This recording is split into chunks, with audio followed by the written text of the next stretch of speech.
You're listening to 2024 in Review, a look back at some of the most compelling conversations and stories of the year, from True Crime Today and the Hidden Killers Podcast. You're listening to the Hidden Killers Podcast with Tony Brueski, featuring attorney, guest, and former felony prosecutor Eric Faddis. The death of Matthew Perry, it was obviously a horribly sad event to find out about. I don't want to say it was a shock, though. I think to most of us who kind of watched his career from afar and the battles that he had with addiction, one certainly did not hope it would end this way, but it did end up going down that very sad route. Now investigators are saying, hey, there may be charges coming for some of those who may have provided Matthew Perry with ketamine, a drug that he had been using in a controlled situation with a doctor, but the levels of his system the night that they found him deceased were well beyond that. Joining me to discuss, attorney Eric Faddis. Eric, how difficult is something like this to trace down and say you provided him with the ketamine? Because I think some people are going to think, oh, it's the dealer on the edge of the road. That's not usually who's, I think, delivering ketamine. We're talking, could be clinics. It could be places that didn't know he already had ketamine delivered to him from a different clinic. How tough can this be, and how do charges like this typically work out in something like this? There are always difficulties with sort of tracing the source of any illicit substance, but ketamine is different than like black tar heroin, for example. Like you said, with ketamine, there are potentially paper trails, there are potentially businesses involved, there are potentially shipping and tracking and that kind of thing that can result in identifying sources of that controlled substance. And when it comes down to it, there have been more prosecutions. We've seen fentanyl overdoses and the dealers being charged in those circumstances. And so it's not a stretch to think that in this circumstance, if they identify who provided the ketamine, they could be charged with something in relation to Matthew Perry's death. And are we talking, when we say dealers, and this is just conjecture, are we talking like literally somebody who has their ketamine and they're selling it to him, like an unlicensed clinician, just somebody that collects ketamine and then sells it out? Or are we more so talking here, just kind of maybe some, shady clinics in other sides of the town that will take an end, like, oh my God, Chandler Bing is here and he wants ketamine. He says the place he normally gets it, they're out of it, so he needs it. Let's help him. Or is it, you're going, meeting somebody in the parking garage and getting your ketamine?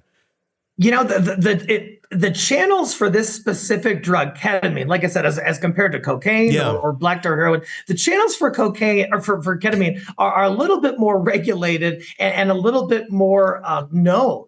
And so I wouldn't be surprised if there was some clinic involved and some provider involved, as opposed to just like, some shady looking dude at the street corner.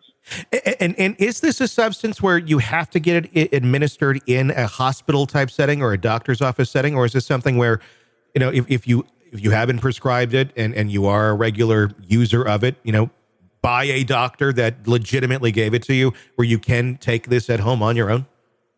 I don't know exactly the form in which it is taken within those different contexts. I know that it is used illicitly on the street. It can be in powder format. I believe it can come in other forms. And so I don't know if someone can actually be prescribed it and just be taking it on their own at home, or how that whole process works.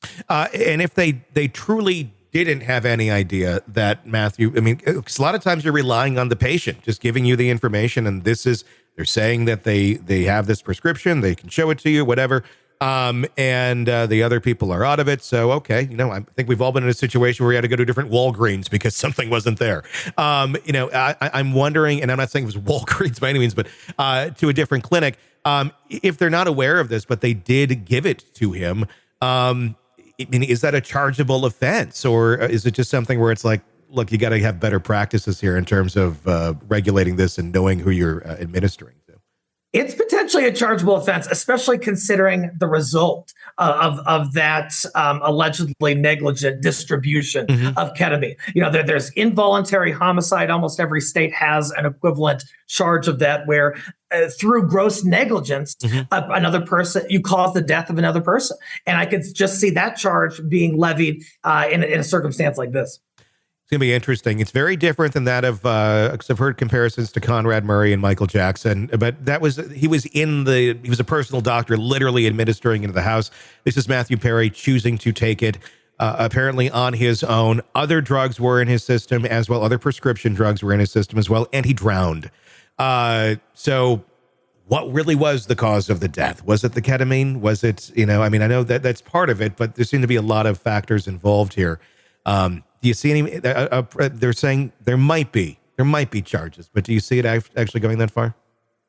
Like you said, there are other factors involved in how he died. So that causation piece, if they're going to bring charges, the government's really going to want to solidify the causation piece between the distribution and the death. And they're going to have to explain how this isn't just attributable to Matthew Perry and his, allegedly improper use of this prescribed substance. Yeah, it's going to be very fascinating to watch. And another lesson and awareness about the dangers of some of these drugs and, people that are possibly abusing them.